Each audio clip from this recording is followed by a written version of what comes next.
To all you Blues fans, we're bleeding blue with you. Let's go Blues! Let's go Blues! Let's go Blues. Let's go Blues!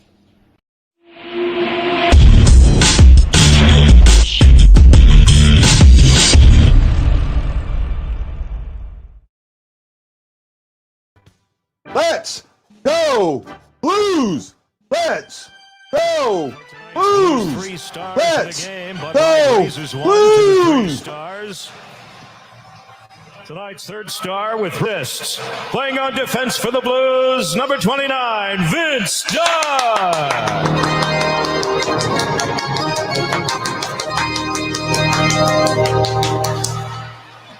The game's second star, scoring the game-winning goal in overtime, number 90, Ryan O'Reilly.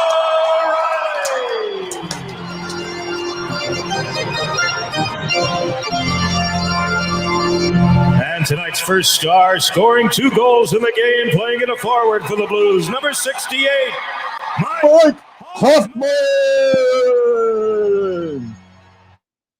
Oh my goodness. This team found a way to win. Yes. This team found a way to win. Yes. That was, I mean, I'm going to get a wow. Hell yeah. Ian Parnell, let's go Blues. Mm-hmm. Chris Shockley, wow, way better than the last 2 games. Absolutely. Woohoo. What a shot for, oh yeah, that backhanded wraparound. Beautiful. Beautiful. That was a good check. Guy Fox, there's Jeremy. I sent you a link, Jeremy, unless I messed something up. Stan Manzella, our turn to win a couple in the last sections. I get. Well done. We're cooking. Hell yeah, let's go Blues. I got a few points. Yeah, some people did. I ended up getting 1. I got 1. I got 2. But yeah, nasty shot. Yeah, it was. Wendy White, we're getting back to giving me a heart attack again. Oh yeah, man, this was crazy, and I got to make sure that I sent. Gonna stay off the post game so you can go to sleep early. Okay, so it's just you and me on the post game. Quick. I actually forgot to send him the link, but I'll throw it back to him anyways. It was a gut check. It was a gut check. A gut check game. They had to reach down. They had to make it happen. Again, 6-on-5. They're very good at 6-on-5. They got the goal. And then the other thing is in overtime. The shot wasn't there. They pulled back. The shot wasn't there. They pulled back. And they really worked it. And I think they just ended up running the Wild out of gas, towards the end of the game. Yeah, no, this was. So I'm looking at that last minute, and I keep thinking that they're going to give up this empty netter, right? But they really worked that puck around the outside, and you saw Minnesota start to pull off. Yeah. Right? And as Minnesota started pulling off, that's when Hoffman took that shot. Right? Mm-hmm. That's when Hoffman took that shot. So do we trade him or not? I think we should keep him. I don't know. Jordan says hi, Brock. Hey. Desmond says Hoffman, and I kind of knew what you were talking about. Don't tell Berube that worked. Yeah, really. Yeah. What do you think of Hoffman being the first starter? No, he earned it. Love it. He earned it. Earned it. Absolutely earned it. Roland says he got 3 points. Lance says, I'm more impressed with this win than last night's win. Oh, I believe you. Hey, Lance, come back on. I ain't dead tired yet. I got 33 viewers. I need you on. Yeah. Darkness, that's what you like to see in the words of Bennington. We're coming. The swagger was there in the third period. That's what I like. Yeah. That's what I like. You know who I like? Scandella had a hell of a game too. Marco Scandella. He's my old buddy. Well, Scandella had a really good game. Yeah, that shot from OR was absolutely disgusting. Somebody beat me to it last night. I'm not sure what. That's a win. I haven't done points yet. Nope. No, I beat you to it last night there, Sam. That's what he means. Hi, Guy and Brock from Ashley. And let's bring in Lance to Scott from the drop. Oh, man, Lance, I'm not upset, but I did call this game almost dead on. I said 2-1, and that's what it could have been. But the fight was there, and that's something we haven't seen for weeks, man. Weeks. Yeah, like I said in the text there, I'm more impressed with tonight's win than last night's win. Last night's just one of those nights where everything clicks, nothing goes wrong. Just one of those nights. Tonight, they had to work really hard for what they got. Last night, it came pretty easy. And nothing's easy, but if you win 9-1, you normally don't have a hard game. So the team played well. Vilhuso played very well. He kept them in the game when they were down 2-1, when Minnesota had a few opportunities. Just so nice to see him come back with something like this. And in my mind, this game is more of a stepping stone than the last two games. Yeah, no, and Alex Kennedy brings up how often am I saying Dunn is underused. Dunn had a good game tonight. Dunn was the third star, and Dunn was with the 46 viewers. Keep it going, keep it going, keep it going. I love it. This is Guy, the Hawaii Blues fan. You're watching the BlueNote Fan Report on Facebook, YouTube, and Twitter. I'm joined today by Brock Banner, a writer for STL Fan Report and for the Hockey Writers, and by my buddy, my friend and mentor, the man, the myth, the legend, Lance Scott from the Drop Hockey Podcast. And we're talking about one of the better games the Blues have played as far as chutzpah. What would you call? We've seen in a long time. No, and I say that because this game, you look at the second period, right? They tie this game up, and in the last minute, give up that huge goal to Minnesota on the power play, and that goal could have destroyed this team. Sure. They came back in the third, and they played Blues hockey the entire third period. They did not let the Wild dictate the third period. The Wild had some shots, but they did not dictate that third period. I think the Blues dictated the pace of the period. I think the Blues dictated the tone and theme. The tone, the feel of the period. I'm with that all the way. And you know what? You use Mike Hoffman the right way, and what's he do? He scores goals. Yeah. I think this was kind of I don't call it a signature win, but this is the type of team that they can win those close games. And the Blues, when they played, even when they lost games, they were losing, some 1-goal games and what have you. But, they're not a team that's built to blow teams out like last night. That doesn't happen. But in these close games, they're good at 6-on-5. If they're going into the final minute with a situation like a pull their goalie, they can do it. They're successful at it. And it's been exciting to watch. But getting there is half the battle. Yeah, and they did. Huso was big tonight. I know he gave up the 2 goals, but he was big in the third period.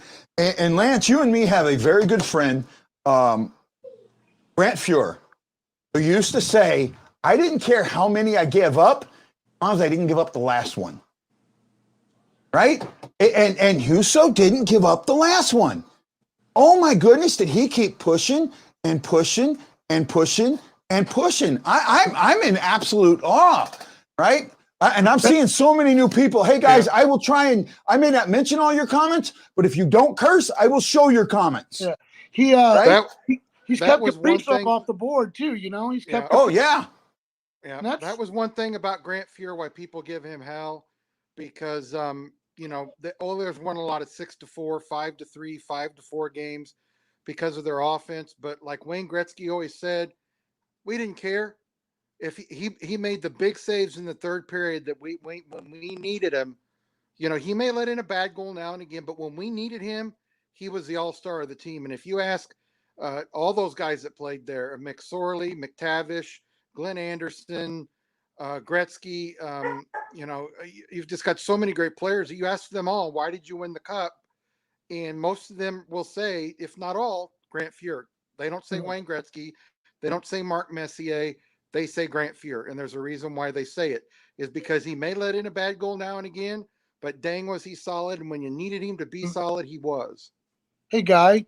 Yes, sir. I also want to make sure we don't forget Ryan O'Reilly, again, gut check time comes through for the Blues. I mean, this guy has just shown up. And again, he came down deep. He ran the show and got the game winner. So, you got to say, man, Ryan O'Reilly for this team has been just someone we can depend on in an undependable season. I got to do a few shout outs. And he's the last guy off the ice at practice. Oh, yeah, he is. And he's absolutely amazing. I got some shout outs. So let's go. A shout out to Chris Shockley, Christopher Gingla, Christy Simph, Danny Tower, and Ian. All picked 3-2. Ian and Christy had O'Reilly, so they had perfect games. Absolutely. I mean, congratulations. Christy Simph got 6 points in the last game, and she's going to be in the lead after this game, I think. She's only played 2 games. That's picking it great, man. Absolutely fun, man. And if you don't know what I'm talking about, we have a pick'em contest on stlfanreport.com. Go there, check it out. Lots of great prizes I'm giving out. First place is a Justin Falk signed plaque, and I think anybody would want that. This was one of those games where I kind of looked, I wanted to see it be not a statement, but I wanted to see the answer, right? I wanted to see the answer, and we got an answer tonight. We got an answer in the first, we got an answer in the second, and we got an answer in the third. They did not quit. And I'm going to bring this up. I'll let you answer this, Lance. I think you know the answer to this. Are we in a playoff spot? I believe the answer is yes, we are. Yes, we are. Can you believe this? We needed 3 wins over Arizona. And what did we do? We got 3 wins in 3 games. And Arizona's been losing. Yep. Arizona lost 2. This was our game in hand. Yep. Now this change, and I talked about this at the beginning. This changes the complex of the West Division. It absolutely does. Now, I know you can sit back there and go, but it's only 3 games, and we still got Minnesota again at home, and then we got the Avalanche, and we got 4 games against the Avalanche. You know what?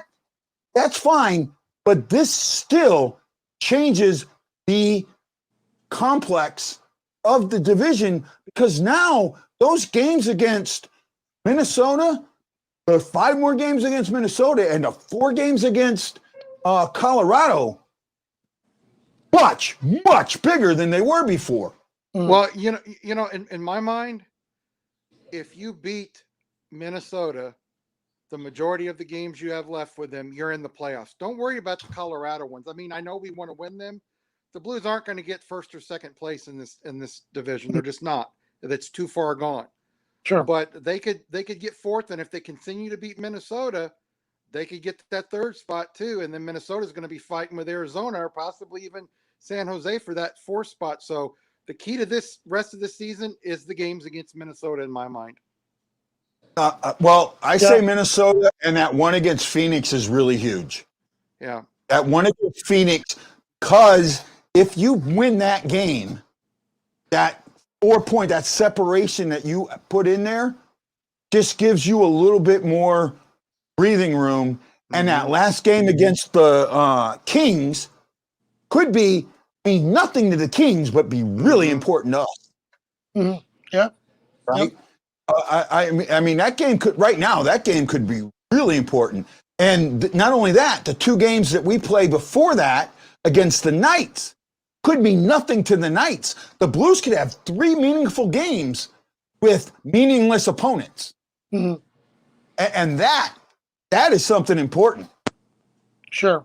But I would suspect that the Knights don't want the Blues in the playoffs. I just would think that in the Avalanche, they don't want the Blues in the playoffs. They know that they're a grinder team, veterans, got to get, how the goalie gets on the tear. So I would say they would not want us in the playoffs. Yeah. So, I mean, you got to go back to that first game against the Wild, and you've got to, can't look at that game. That was a 2-0 game, but you can't look at it as a 2-0 loss. You have to look at that game as a game that the Blues absolutely dominated the Wild. The Wild took 11 shots. They had 2 C&I goals. That was it. This team is starting to find its groove offensively, and that's what was missing. We knew they had defense problems, but this is a team whose offense comes from its defense normally. Now, their defense is coming from their offense. As their offense has clicked, their defense has gotten stronger, which is the exact opposite of what this team's been. So, did Berube change something? I don't know, but I'm seeing a team that is playing better defensively because it's being better offensively. Of course, the more you're in the offensive zone, the less stressed your defensemen are, and vice versa. The more you're in the defensive zone, the offensive guys don't have any time to score. So it goes both ways. And the Blues have not really been stressed defensively in these last 2 games. Yeah, there were times when Minnesota put some pressure on, but it wasn't a lot of consistent 2-3 minute pressure in the Blues zone. So it was a very good defensive game. And like we all said at the beginning of the game, this was going to be a close game going into the 3rd period, and it was. Mm-hmm. Did you guys ever? It absolutely was. For the Blues, did you ever feel like the game was out of reach for the Blues? I didn't. Never did. Not one time. Yeah. I was very, very concerned in the last minute. Mm-hmm. You know, I thought I was going to have it nailed at 2-1. Just the team switched, which would have been sweet too. But not completely sweet. But no, there's a lot going on that. And I'm trying to say this in the right way and trying to get it. There's a lot of little pieces that are happening throughout. And it's not, and I hate bringing up 19, but it's in some way a little bit like 19 where things had to fall in place correctly. And now they're starting to fall into place. Jim Siegel says, Hoffman ties the game, 2 goals, #1 star. He's always been a sniper and going to need him if the Blues are going to make a deep playoff run. I do believe that. I always like Hoffman with Thomas out for long. You going to need Hoffman, and Husso played a good game, but Binnington needs to play here on out. Not completely. No. I like that he's got his swagger back. So this is where I'm going to disagree with you a little bit, Jim. I don't want him burned out going into that 2nd round because I think we can win, and we're going to have a tough 1st round opponent no matter what. So I would rather see Husso get some of these. I'd rather see him get. I'd like to see him get the Vegas or the Phoenix game, Arizona game. I'd like to see him get the Kings, and I'd like to see him get one of the back-to-backs that we got coming up. Yeah, I'd like to see Husso get at least 5 games left. If you do 5 that, games, then you're going to be resting Binnington enough. But to expect this guy to all of a sudden play 15, 16, 17 games straight, he's going to be sore. He's going to be tired in the playoffs, and you don't. I agree with that. I'm not completely out of that. You've got to spot him and give him some rest. But like I said, every good goalie, even when you tell him he's sitting, he's going to argue with you and tell him he tells you he wants to go, and Berube is going to have to handle that perfectly and say, no, you're not going tonight, Jordan. I know you're ready, but not tonight, buddy. Yeah, no. So I mean, Jim's right. You got to get the points if we're going to get in the playoffs. But you just saw Husso beat the Wild, beat them, and I'm sorry, he beat them in the 3rd period with this game 2-1. Here's the thing: when the team plays good in front of Binnington, he wins. Does he pull out games for them now and again? Yes, but you have to play well in front of your goaltender. Can't stand in front of him and block his vision. You can't stand in front of him and let pucks deflect off of you. You can't let 3 or 4 guys in front of the net when he's trying to go to the rebound. Any goalie that happens to is going to have a hard time, whether you're Martin Brodeur or whether you're Ville Husso. Your team's got to play good in front of you. They can steal games for you, yes. But the stats will always show that if you play good in front of them and you allow them to see the puck and do their job and not allow 3, 4, 5 shots in a row against them and get those rebounds out of the zone, you're going to win a lot of games. Mm-hmm. Minnesota took 12 shots in the 3rd and only 1 in OT. They took 30 over. Both teams took 30. Both teams took 12. But in the 3rd, with 12 shots, and Kirill Kaprizov, who has really been held, out of contention, right? He has been a non-factor almost in the last 2 games. I think Huso just proved that I can beat a good team. Mm-hmm. Well, you also credit the Blues defense. They knew they had to be heavy on Kaprizov, and they didn't give him anything. They were on him. They were pushing him down. They were in his face. They were, they didn't give him those breakaways. They didn't give him those open looks. So that's one thing that they failed the first game, and definitely they've learned that you got to lock that guy down, and they did tonight. They cuffed him. I don't know even how many shots he got. Maybe 3-4 shots. Yeah, I mean, I didn't see. Let's see what he got in shots. Kaprizov had 5 shots. 5 shots, okay. Right, but take that. He had 5 shots, and none of them were quality shots. Because if a quality shot from him goes in, yeah, he got stuff on, but it was stuffed right in Huso's. Or the one I think the pinball save he made with his pad was one of them. No, Matlow says he was impressive still. Yeah, fine. He was impressive. He's an impressive skater. I get that. But when you hold a guy like that to nothing. Well, it's just like when other teams hold Tarasenko. Those type of guys, just like Hoffman, they're streaky scorers.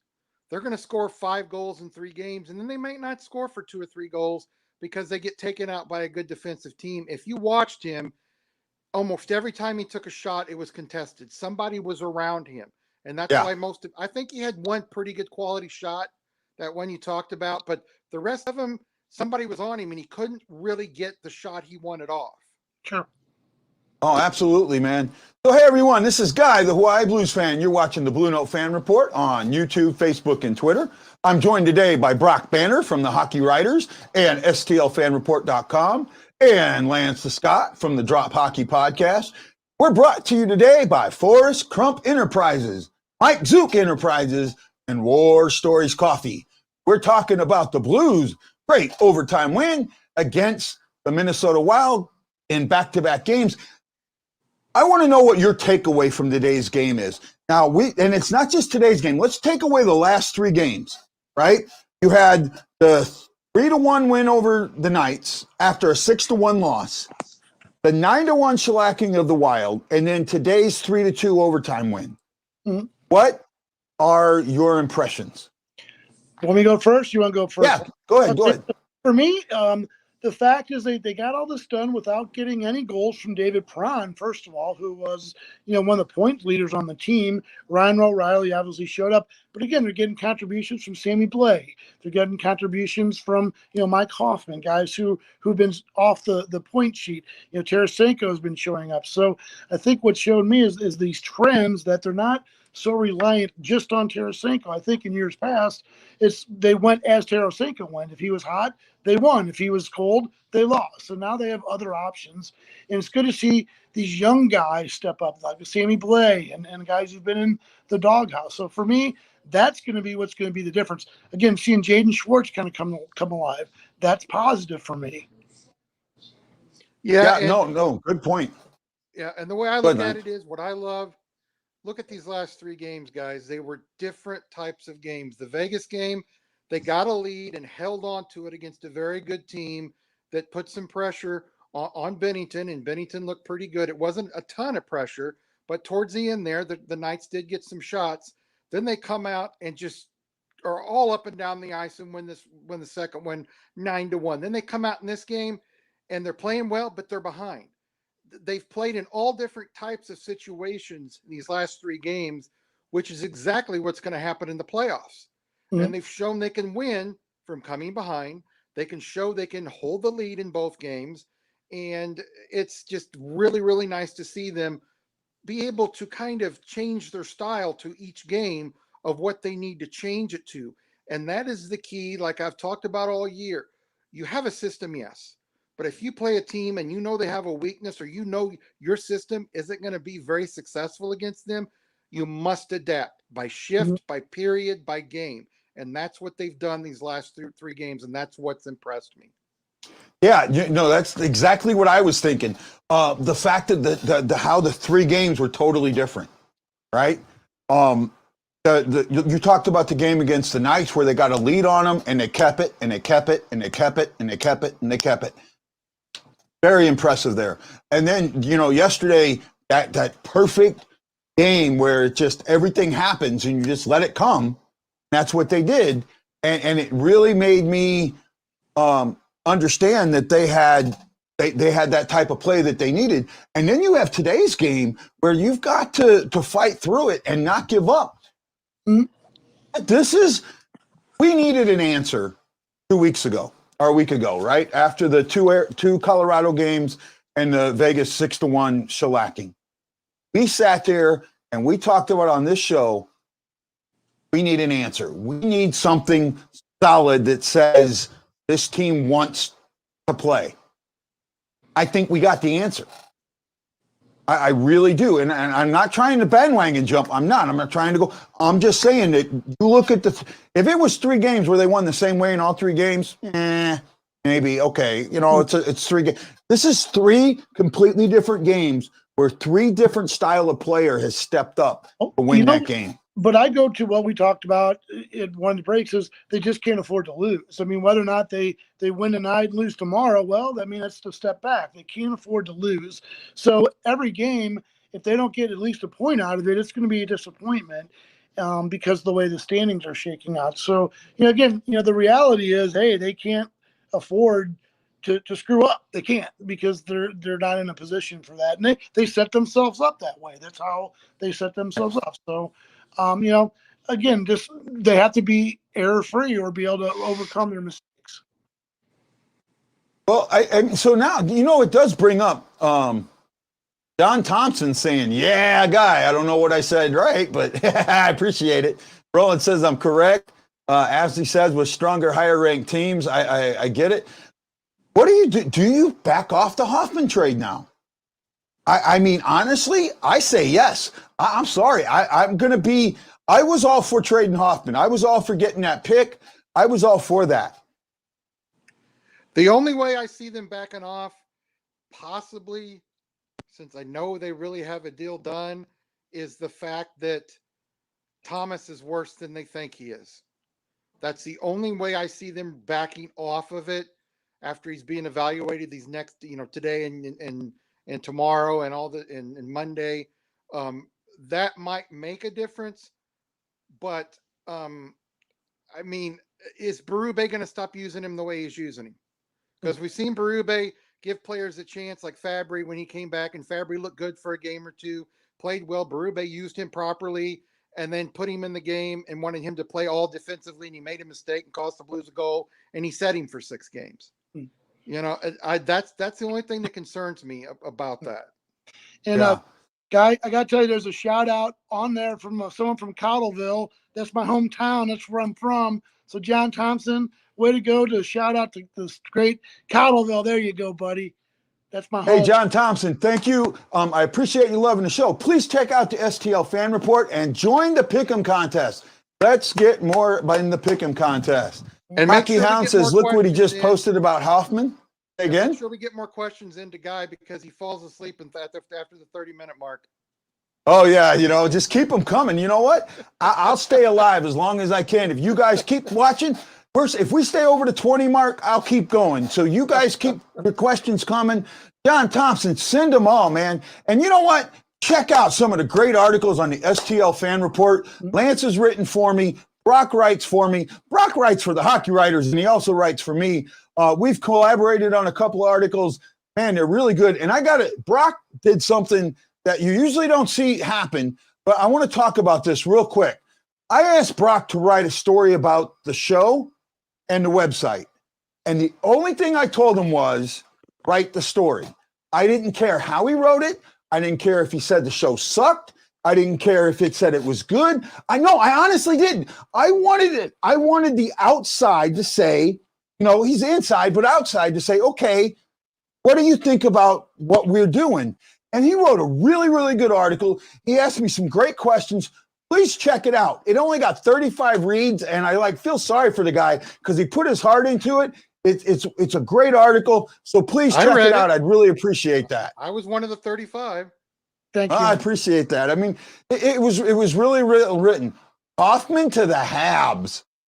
Wow. Is that one of the? That's interesting. Let me say that. Yeah, They don't have. Yeah, but where are they? They got draft picks. Gallagher got hurt. Got hurt. And he's going to be out. Okay. I said that. I basically said that about 2 days ago. Yeah. I gotta say that. What are we getting back? Right? You know who I want? You know who I want from them? I'll tell you exactly who I want. I don't want going to say. Go ahead. Edmondson. I knew he's Give me Eddie back. You're not getting it. I know the deal. You're not getting Edmondson. No, he's good up there. Wait, what do you mean? Edmondson's a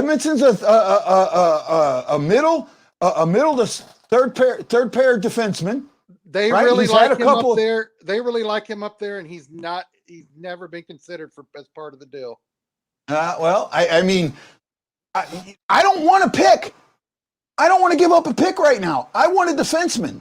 Well, Guy, if you're going to take Hoffman away from me, give me a defenseman. Guy, when you were young, did your mom never tell you don't always get what you want?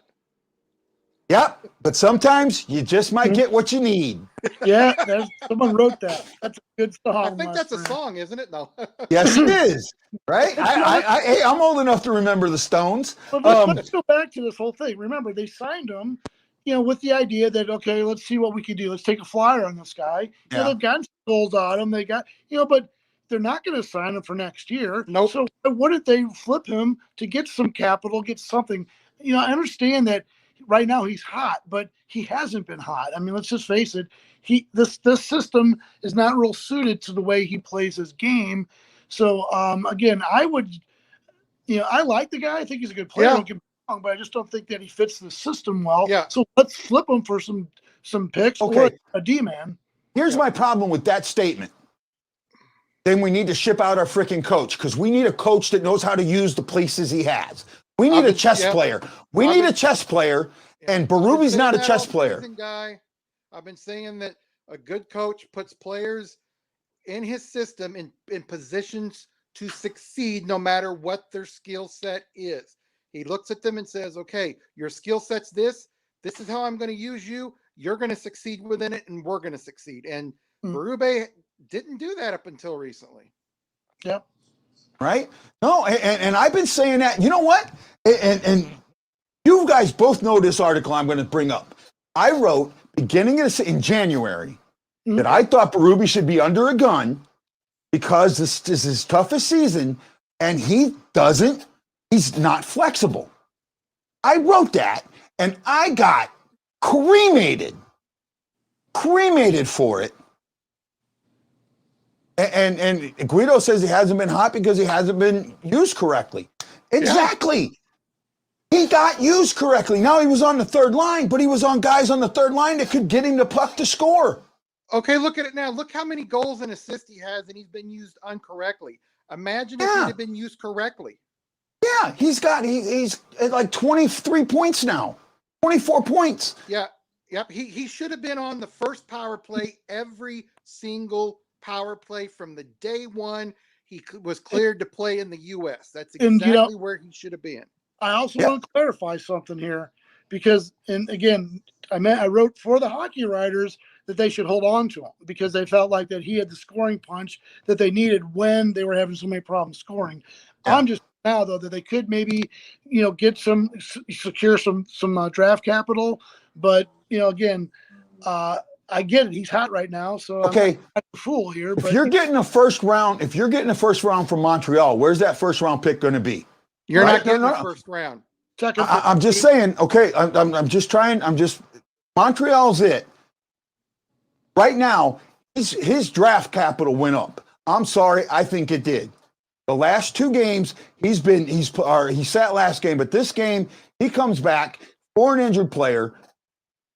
Plays very, very well, right? Was where he needed to be, was put in a position to succeed and succeeded. I think you go for the first.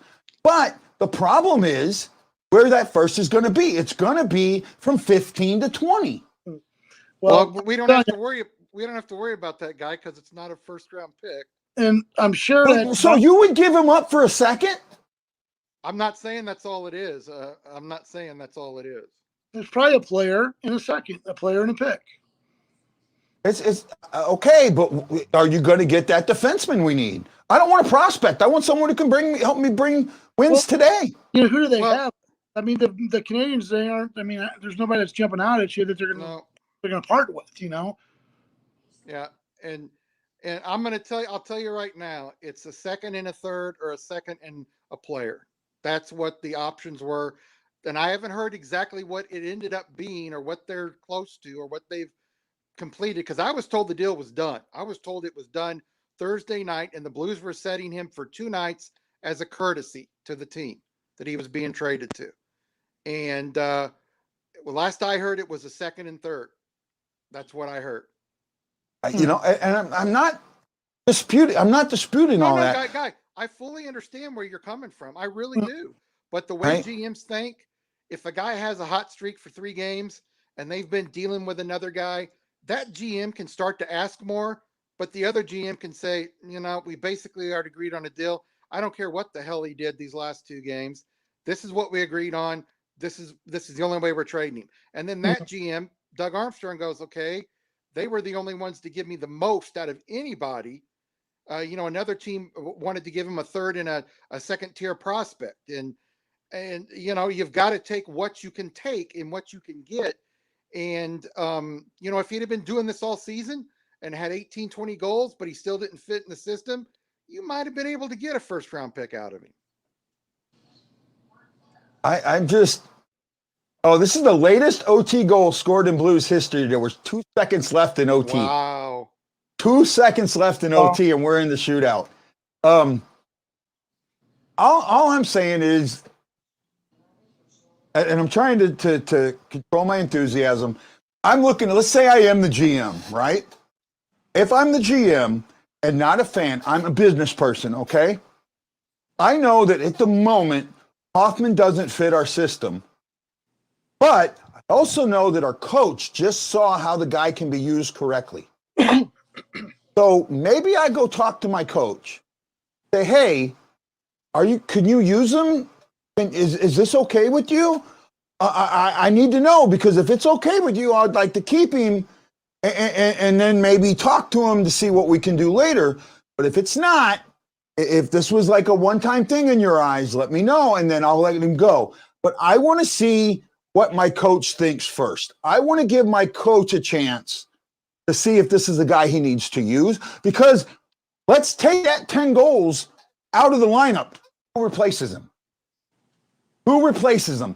And right now, the answer is nobody. We have nobody to replace those goals. You know, this is a team that has struggled for offense. Now they're finding it a little bit here, but what happens when you get in that 1-0 game? Where's the Hoffman in the corner? Vladdy's shoulder's not there. Vladdy's shoulder's not there. He just rammed it into the boards. Parayko's slap shot's not there. That's all I'm looking at. The only thing that it would work with Hoffman, if they kept him and backed out of the deal, is that if they came out and said, okay, we're going to use him on the top 2 lines. We're not putting him down on the 3rd and 4th ever again. And we're going to give him a playmaker. Because if you notice, Dunn gave him a perfect pass and he scored. And it did deflect in, but those are goal scorers' goals. He needs to be set up. The only way they should keep him at all is if Craig Berube agrees, every game he's on the number 1 power play, every game he's in the top two lines. If he's in the 3rd or 4th line, I don't want him around, because he's useless in the 3rd or 4th line without a true playmaker. Bozak's a great center, a great face-off guy, but he's not a great setup guy like O'Reilly or Shin. He's just not. Yeah, no, I do get that. And here's a good, Jeffrey Rush says, and hey, Jeffrey, welcome. I think this is the first time that I've seen you. Jeff, hello. Hey, Jeff. Put Hoffman and Tarasenko on the same line, please. They'll open up so much ice for both. That is I wanted that from the get-go, actually. Trade Hoffman and Bertuzzo for Edmondson and a pick. If they like him, it ain't going to happen. Lance, things change. 2nd and 3rd for Hoffman, no way. If you trade him, You bring someone who can help you out right away. If you are to trade him, you bring someone who can help you out right away. The question mark. And that's kind of what, and Jim, that's what I was trying to say. I understand that, but here's the thing. Let's say they don't trade him. Let's say they keep him, okay? Yeah. And for some reason, they don't make the playoffs, heaven forbid, or they get the fourth spot and lose in the first round. You've lost a guy that you could have got a second and third round pick for that basically did you no good. Look at what happened with David Backus. I know they didn't want him back, but they should have traded him that year, even though he had a good playoff. And the Blues may have not made it that far, but what good did it do to keep him? Did it get him to the cup? No. And they got nothing for him. They were offered a first-round pick for him that year, and they turned it down. Mm-hmm. So that's what I just hate to see. Go ahead, bro. I just want to let you guys know. So, the plot thickens because Montreal, they lost 5-0 to the Winnipeg Jets tonight. So you can imagine that fan base, they're going to be looking for some scoring. Yep. And I guarantee you that Mike Hoffman's name is definitely on the top of their lips, especially losing in their division to the Jets 5-0. And, I just saw that. You know what? And for me, that drives the price up. I'm sorry. You know what? I just recently sold a car. I want to bring this up real quick. I just recently sold a car, and I had a deal in place with Person A for a certain amount, but I wasn't happy with that amount. So I told Person A, this deal stays good until this point. If I get offered this amount or higher, then I'm going to take that. Well, right now, Hoffman is worth that amount. And I even went back to that first person and said, can you match it? And I'll give it to you.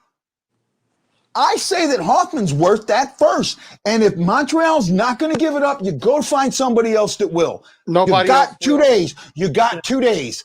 And I think they will. I think someone who needs scoring right now will. There was 3 other teams involved in it. One of them was the Islanders. They went out and got Palmieri, so they don't want him. The other 3 teams are not going to give up a first-round player. They're just not going to. Okay. How about someone that hasn't been in on the Hoffman sweepstakes yet that all of a sudden in on it? I'll give you a team that could use Hoffman right now and would give up a first-round pick for him. Who? The Blackhawks. No, they hold on. What is Kane missing? Kane is missing another sniper. Kane is missing someone to take pressure off of him. You put him with Kane, that team makes the playoffs and makes a run. Yeah, but guy, they've got a lot of young wingers that they love, and they don't want to take time away from them. They want them to continue to develop, and they think they're good enough to win in the playoffs now. But you're right. GMs can go back and say, I know we agreed on this deal, and we've even got something down in paper, but, I really need more. And that has happened before. It ticks off some GMs, and they won't do business with that other GM again for a while, or they'll be really cautious with them. But it has happened in the past. I'm not saying it couldn't happen. I'm just saying based on what I was told, what was offered, and when it was offered, and the reason he was set, and what's going on. But I fully understand what you're saying. I really, really do. Hey guys, you are watching the Blue Note Fan Report. I'm Guy, the Hawaii Blues fan, your host. I'm joined today by Brock Banner from the St. Louis Fan Report and from Lance Scott from the Drop Hockey Podcast. This is the longest we've kept people watching in a long time. We even got the story so far, Vince, who's a troll. Well, I don't want to call him a troll because this is a good troll. He's an Avalanche fan, and he's here to give us crap, and I love it. Thank you all for watching. This is a lot of fun. We're brought to you today by Forrest Crump Enterprises, War Stories Coffee, and Mike Zook Enterprises. Check them out on the STLFanReport.com. I'm just looking at, you never want to get too high. You never want to get too low. Mm-hmm. But you see the roller coaster that we're on. And I'm seeing this right now, right? While you're at this, is the time to do something, not here. And that's what I think a lot of teams miss. A lot of time, when you're here is when you do the thing that makes you better. Not when you're here. Mm-hmm. Not on the downside. But you do it before you come down. Yeah, I love you to death. I do. But, man, I just got to tell you, these trade deals are so complicated. You can't just say this guy's a number one because there's so many things that go to play on it, And I think Lance gets it's like, yeah, I mean, he's not worth a number one, but in a deal scenario, he can be packaged with a bunch of people. So, again, you just don't know till the ink's dry on deals, Yeah, and it's possible that Armstrong goes back to the team's interested and says, listen, I need a second and 2/3, or I need 2 seconds now. Yeah. That's happened before. I mean, they've had stuff inked. I've known of trades where they've had them inked, and one or the other GM will go in and say, I'm not comfortable with this anymore. I'm going to need this. And then it comes time for that other GM to go, man, we really need this guy. I don't want to do it, but we have to do it. Yeah, no, I get it, and I understand it. Sometimes you've got to think outside the box, and that at the moment is what I'm doing. I'm looking at the overall picture and going, okay, this is the way they normally think. Well, what about thinking this way? And that's what I'm trying to do right now. That's why I'm making my point for thinking outside the box and saying, okay, what's changed? Did we find something?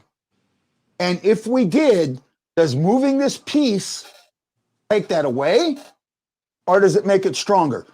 Now is the time for both Berube and Armstrong to be chess players.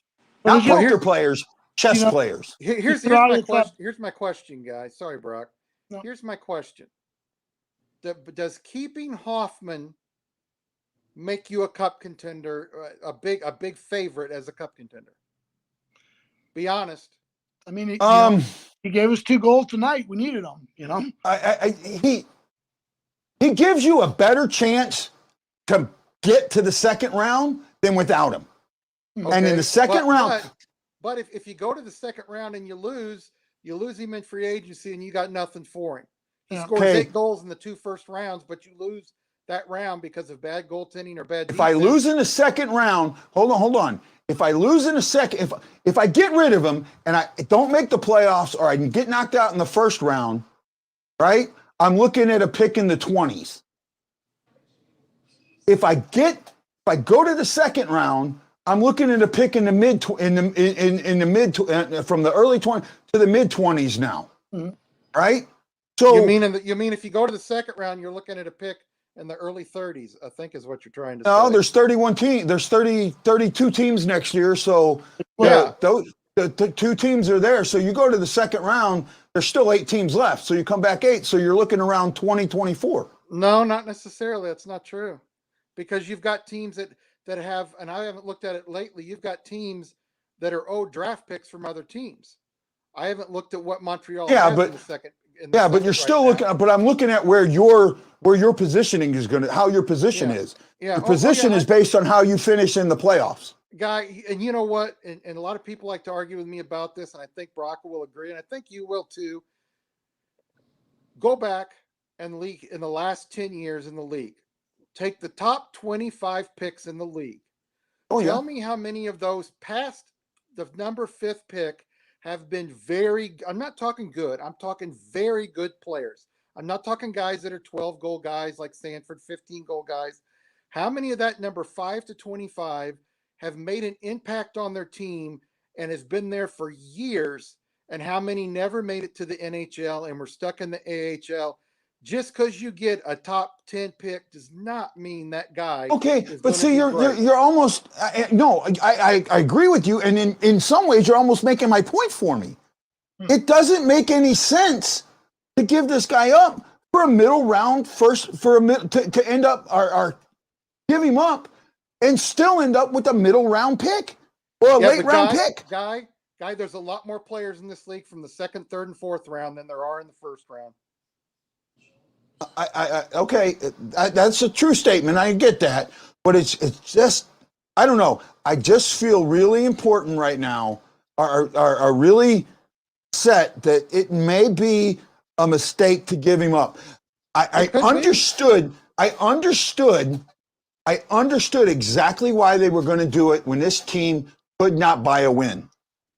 I understood that when they couldn't buy a win and buy a goal. Right? Oh, Krill was a 4th round pick, but there was a reason for that. He had first round talent. He was a fourth-round pick because nobody knew when he was going to leave Russia. That's why he was a late pick. There's always reasons. But another way to look at a guy. Let's say they keep him. I mean, there's so many different scenarios here. You keep him, and the Blues lose the next 4 games after the trade deadline. Then you've lost. You're not going to re-sign him. You get no draft picks, no capital. It's hard for. I wouldn't want to be Doug Armstrong right now. I really wouldn't want to be him. No, I absolutely agree with you on that. This is not an easy decision. No. Either way. Either way. Because you have good points, Brock has good points, and I have good points. Yeah. And you can lump them all together and pull what's the best idea. So let me ask you a question. Are the Blues better with Mike Hoffman? Today they were. The past couple of days they've been. But over the whole season, I'm just not really seeing it. So I'm like with Lance that if we could get something for him, because again, he's walking at the end of the year, he's going to walk into probably 4 million. I don't know. He's at 4 now. He wanted 6. He wanted 6. He got 4. He'll probably get maybe 5, I guess. So whatever, he's going to get paid, but not by the Blues. So I just hate to see him walk without getting anything in return. Again, but here's my question. The whole thing about it is, what is Berube like in the playoffs? Brock, you tell me. What's his number 1 priority? Well, I mean, defense, heavy, physical. Defense. I mean, yeah. What's one thing that Mike Hoffman does 0 of? Exactly. No check. He's not a checker. Exactly. Well, okay, I do understand that. I do understand that, but at the same time, no one's answered the question yet. Where do the points come from? When he leaves, where do the points come from? That's 32 points. That's 30-something points. Almost 30 points that's walking out the door. Where are they coming from? It's closer to 20 than it is 30, but I see where you're going with it. Well, here's the thing. You could say that about Kyrou. People are talking about leaving him unprotected to Seattle. Look at his goals and points. Where do his points go? Somebody's going to have to step up if they lose Kyrou. Well, okay, that's a different animal altogether, because you have a whole different corral to choose from. You've got guys down on the farm. You've got trades to make. You'll have time to make trades and things like that to bring that in. This is a now or never. This is here and there. You've got 48 hours, less than 48 hours. Yeah. You've got 36 hours. 36. It's 4 o'clock. 4 o'clock Eastern Standard Time on Monday. You've got 36 hours or a little bit more to make a decision. I think it basically comes down to this, guy. Does Armstrong think that Hoffman makes him a contender for them to get to the cup? If Armstrong doesn't think that, then you move him. Because you know what? Getting to the second round is great. Getting to the third round is great. But getting to the second, third round and losing a guy that you could get a pick or 2 for, second, third round pick, and like you said, maybe they'll find somebody to give him a first round pick. I don't know. I don't think they will. I think somebody be stupid to do that. But you bring up good points. That's the question they have to ask themselves. And where were the points coming from when he wasn't scoring? When the Blues were winning some games, they were coming from other guys. I get it. We're almost out of time here, so I want to leave. Yeah, but so much for my half hour of talking. You win, and what happens? No, we're all making great points, and we all are, and that's what's good about this. But where I'm coming at right now is this moment, this here and now moment, here and now. What makes you a better team? And here's something that's been forgotten about. Let's say you make it to the second round. Does Hoffman get you to the second round? I think he does. Well, hold on. Let me finish. You get to the second round, the team makes more money. The team gets more of the TV money for each round they advance. Right now, more teams are thinking about how much money they can bring in to lessen their losses than anything else. If you think Hoffman gets you one more round, you keep him. If you don't, you let him go. And I think that's what the decision has to be. So, Guy, I'm just going to say, why don't you lay it on the line, okay? If Mike Hoffman is in the lineup on Monday, you need to wear a grass skirt on the show. I've done that before. I've done that before. And actually, why would I do it? Because I'm the one that says he should be. It should be you two guys wearing the grass skirt. I'm the one that should wear it if he gets traded. I also want to see the coconut bra, too. I've done that, too. You know what? Let's put it this way. I think they should keep him. If they trade him, I will do it for the pregame. I want one of those Chiquita banana hats. Oh, you ain't getting that for me. No. No, for me. Keep him. We do understand why you want to keep him in your points. We just have different opinions, but we understand where you're coming from. Yeah. Oh no, I get it. I get it, and it's fun. And guys, thank you so much. My name is Guy. I'm the Hawaii Blues fan. I'm the host of the BlueNote Fan Report that you're watching on Facebook, YouTube, and Twitter. I'm joined today by Lance DeScott, the man, the myth, and the legend from the Drop Hockey Podcast.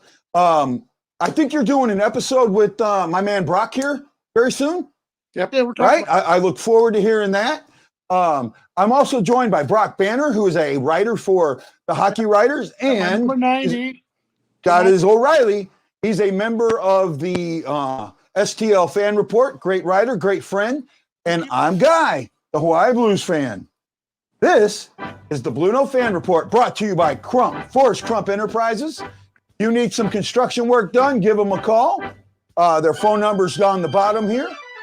By Mike Zook Enterprises, if you need shirts, check him out on stlfanreport.com. And by War Story Coffees, same thing. Coffee for vets that helps vets. Check out War Story Coffees on Facebook and the STL Fan Report. This is Guy saying you got to know that I am bleeding blue with you.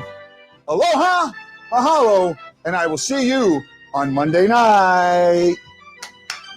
Aloha, guys. Guess I hit the wrong button.